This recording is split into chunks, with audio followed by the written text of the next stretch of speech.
Est-ce qu'il faut faire la révision de la liste électorale en Côte d'Ivoire? Bienvenue les amis dans cette nouvelle revue de presse. Aujourd'hui, nous allons parler de plusieurs sujets, notamment de la révision de la liste électorale en Côte d'Ivoire, de la République démocratique du Congo et des États de l'AES qui sont finalement sortis de la CEDEAO. Alors installe-toi bien et on démarre maintenant.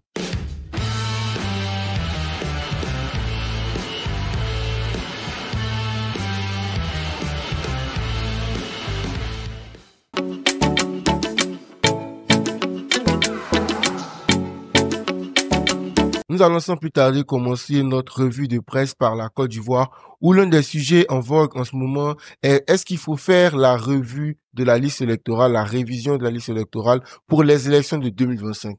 Eh bien, c'est un sujet qui a été porté sur la scène publique déjà par plusieurs associations de la société civile et maintenant c'est les partis politiques qui s'y mêlent. Ils demandent la révision de la liste électorale. Mais c'est un peu bizarre de parler de révision de la liste électorale alors que il y a de cela quelques temps, on a déjà fait du recensement partout en Côte d'Ivoire et même dans la diaspora. Eh bien, il y a un sujet qui est intéressant. Au début de la révision de la liste électorale en octobre 2024, la CEI avait pour objectif d'atteindre 4,5 millions de nouvelles personnes qui entrent sur la liste électorale. Le problème, c'est qu'ils ont eu que 900 000 personnes. Et ça pose déjà un problème. Ça veut dire que la plupart des personnes qui ont la possibilité de voter à l'élection 2025, la plupart des nouvelles personnes qui ont la possibilité de voter n'ont pas eu le temps ou n'ont pas eu la volonté de s'inscrire sur la liste électorale. Eh bien, pour les partis politiques, ce n'est pas bien parce que pour eux, il faut que ces personnes-là s'inscrivent et ces personnes-là ont envie de s'inscrire. Mais ils n'ont pas réussi à s'inscrire parce que, de un, la CEI, pour eux, la CEI n'a pas bien communiqué sur la campagne de recensement et de révision de la liste électorale de 2024 et parce que le délai d'inscription était court. Donc, ça n'a pas laissé le temps à ceux qui avaient des documents administratifs à faire en amont de pouvoir les faire et de se préparer pour la révision de la liste électorale. Et il y a un autre point qui est intéressant, c'est que normalement, une révision de la liste électorale se fait une fois chaque année. Donc, normalement, le budget a été voté à l'Assemblée nationale et la CEI dispose de ce budget-là pour faire la révision. Et il apparaît invraisemblable pour l'opposition, notamment portée par le PDC-RTA du président Tidjane Thiam, que la révision de la liste électorale ne se fait pas avant les élections qui auront lieu en octobre 2025. Donc là, nous sommes à 9 mois et ils ne comprennent pas pourquoi cela ne peut pas se faire. Le président de la CEI, lui, à son tour, est venu nous dire que c'est impossible de faire la révision de la liste électorale. Et de toutes les manières, c'est vrai, cette révision doit se faire une fois par année, mais il n'est pas dit qu'elle doit se faire en janvier, en février, en avril ou même en octobre. Elle peut se faire à n'importe quel moment de l'année.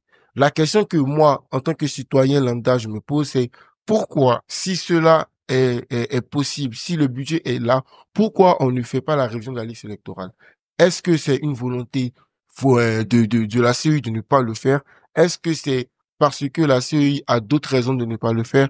C'est des questions que je me pose. Et de l'autre côté, est-ce que la CEI a vraiment besoin de le faire?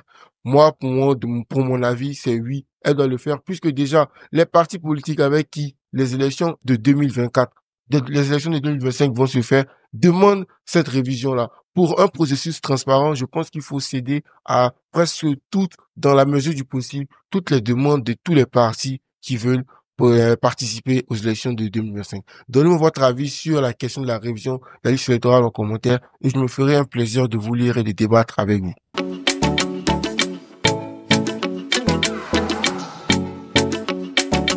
La deuxième actualité que nous allons revoir cette semaine, c'est la crise, la guerre en RDC, précisément la guerre à Goma. Ça fait déjà plusieurs années qu'on parle de cette guerre-là. Je me souviens que c'est l'une des premières guerres ou premières histoires que j'ai couvertes sur ma chaîne YouTube et même sur ma chaîne Instagram. La guerre en RDC qui est une guerre qui date depuis longtemps, notamment le M23. J'ai parlé à plusieurs reprises de cette guerre-là. Donc, je vais pas vous refaire l'histoire. Je vais pas vous refaire un peu l'historique. Mais c'est vraiment dommage ce qui se passe en ce moment. Un territoire se fait complètement annexer par un autre pays.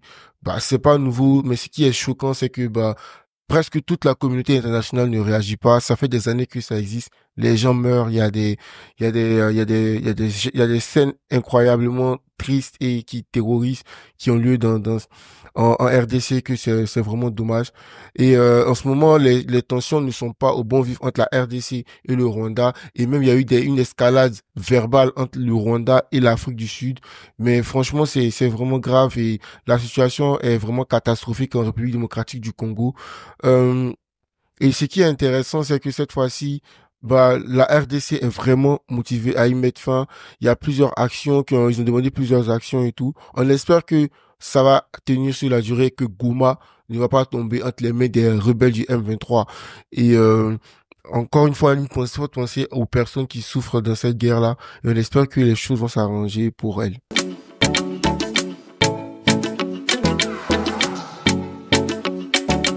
Pour notre troisième actualité, nous allons nous diriger en Afrique de l'Ouest où ça a été acté que le Mali, le Burkina Faso et le Niger, les pays membres de l'AES, ne font plus partie de la CEDEAO. Ils avaient annoncé le 29 janvier 2024 leur décision de quitter la CEDEAO avec effet immédiat.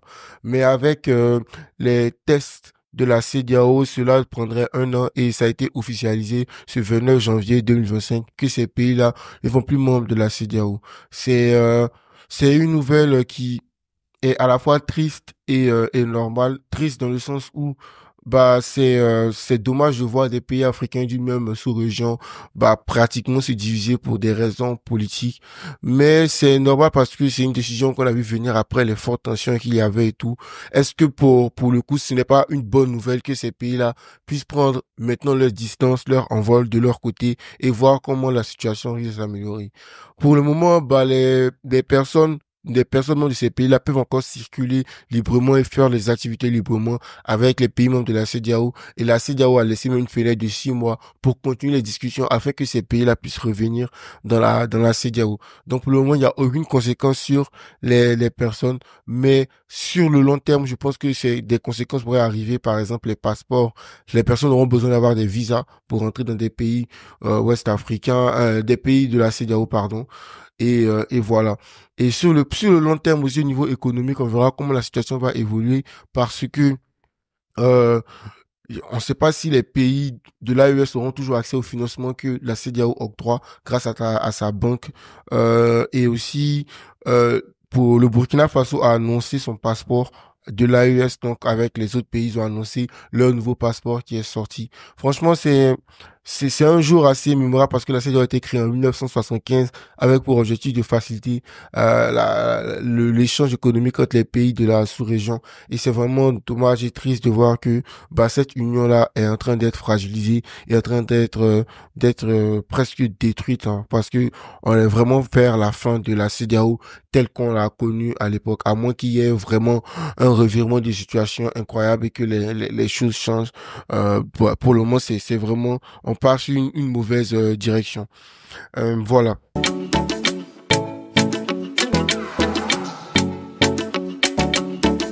Et on termine notre point de l'actualité au Sénégal avec ce qui est pour moi une bonne nouvelle, c'est que les victimes de la forte période de tension qui a secoué le Sénégal en 2021 et 2024 vont être indemnisées. En fait, toutes les familles qui ont perdu un proche vont recevoir 10 millions de francs CFA, à peu près 15 000 euros, pour les aider à vivre ces moments difficiles. Et en plus de cela, la loi d'amnistie qui va être proposée par le gouvernement du Premier ministre Ousmane Sonko risque d'être abrogé par le Parlement, ce qui va permettre à toutes ces personnes qui ont été condamnées pour des faits qu'elles ont commis en 2021 et 2024 pendant la forte période de troubles qui entourait la possible candidature ou non de l'ancien président Macky Sall, les tensions liées au procès de Ousmane Sonko et bien d'autres éléments vont être amnistiés. Moi, ce qui est symbolique dans cette affaire, c'est que euh, le gouvernement du président sénégalais ne va pas laisser tomber les personnes qui les ont aidés à faire cette lutte démocratique. Mais au-delà de ça, ils ne vont pas laisser les personnes aussi qui étaient même contre elles. Mais elles vont vraiment essayer de créer un système de cohésion sociale, un système qui va permettre la réconciliation. Même si pour moi, je pense que les Sénégalais ne sont pas fortement divisés, mais un climat de réconciliation vrai où tout le monde, il n'y a pas de chasse aux sorcières et vraiment c'est un geste à saluer. Et pour les personnes qui ont perdu des proches pendant ces grands moments de trouble au Sénégal, même si l'argent ou le soutien ne va pas remplacer, ne va pas ramener les personnes qu'elles ont perdues, mais cela va leur permettre déjà d'essayer de passer à autre chose. C'était la petite revue de presse de The Real News and Perspective. N'hésitez pas à vous abonner pour ne rien manquer de l'actualité sur le continent africain. On s'abonne. À bientôt. Bisous.